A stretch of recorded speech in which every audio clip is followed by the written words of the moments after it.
Assalamualaikum warahmatullahi wabarakatuh. Perkenalkan, nama saya Risma. Saya akan memaparkan materi tentang sistem pemungutan pajak.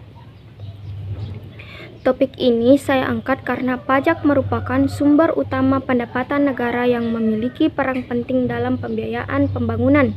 Namun, tidak semua orang memahami bagaimana sistem pemungutan pajak itu berjalan. Mari kita mulai ke slide pertama. Ada beberapa pokok pembahasan. Yang pertama, pengertian dan tujuan pemungutan pajak. Yang kedua, sistem pemungutan pajak di Indonesia. 3. Kendala dalam sistem pemungutan pajak. Ketiga, upaya untuk meningkatkan efektivitas pemungutan pajak. Yang pertama, pengertian pajak. Berdasarkan Undang-Undang Ketentuan Umum dan Tata Cara Perpajakan atau Undang-Undang KUP, pajak adalah kontribusi wajib kepada negara yang terhutang oleh negara pribadi atau badan yang bersifat memaksa. Berdasarkan undang-undang, dengan tidak mendapatkan imbalan secara langsung dan digunakan untuk keperluan negara dan kemakmuran rakyat.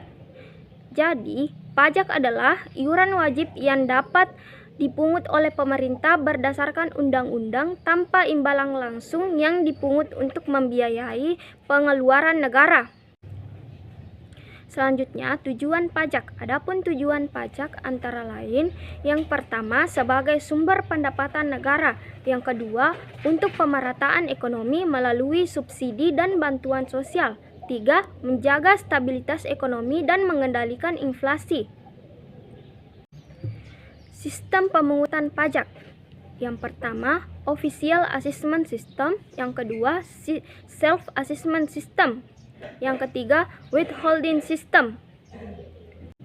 Official Assessment System adalah sistem pemungutan pajak di mana petugas pajak atau fiskus yang menentukan jumlah pajak terhutang, di mana wajib pajak membayar sesuai yang ditetapkan fiskus. Contoh, pajak bumi dan pajak bangunan atau PBB. Yang kedua, Self-Assessment System adalah sistem pemungutan pajak utama yang digunakan di Indonesia saat ini, di mana wajib pajak menghitung, membayar, dan melaporkan sendiri jumlah pajak yang harus dibayar pemerintah, hanya melakukan pengawasan dan pemeriksaan jika diperlukan. Contoh, pajak penghasilan atau PPH, dan pajak pertambahan nilai atau PPN. Yang ketiga, Withholding System adalah sistem pemungutan pajak di mana pihak ketiga atau pemberi kerja atau instansi lain memotong dan menyetorkan pajak atas nama wajib pajak. Contoh, pemotongan PPH pasal 21 oleh pemberi kerja. Selanjutnya, kendala dalam sistem pemungutan pajak di Indonesia. Yang pertama, kepatuhan wajib pajak rendah atau banyak yang menghindari pembayaran pajak. Yang kedua, administrasi perpajakan rumit dan prosedurnya sering membingungkan wajib pajak. 3. Regulasi sering berubah sehingga menimbulkan ketidakpastian. 4. Pengaruh globalisasi dan banyaknya sektor informasi membuat pengawasan pajak sulit dilakukan. Selanjutnya, upaya peningkatan efektivitas pemungutan pajak. Yang pertama, memanfaatkan teknologi dengan menggunakan digitalisasi perpajakan seperti electronic filing dan electronic billing untuk memudahkan pelaporan pajak. Yang kedua, edukasi dan sosiali kepada masyarakat tentang pentingnya membayar pajak. Ketiga, reformasi dan regulasi agar lebih sederhana dan jelas. Keempat, penguatan pengawasan dengan integrasi data perpajakan dan peningkatan transparansi.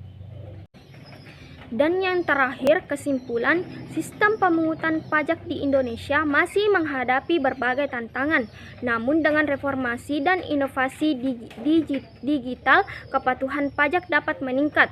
Peran aktif pemerintah, masyarakat, dan pelaku usaha sangat penting untuk menciptakan sistem pajak yang lebih efektif dan transparan.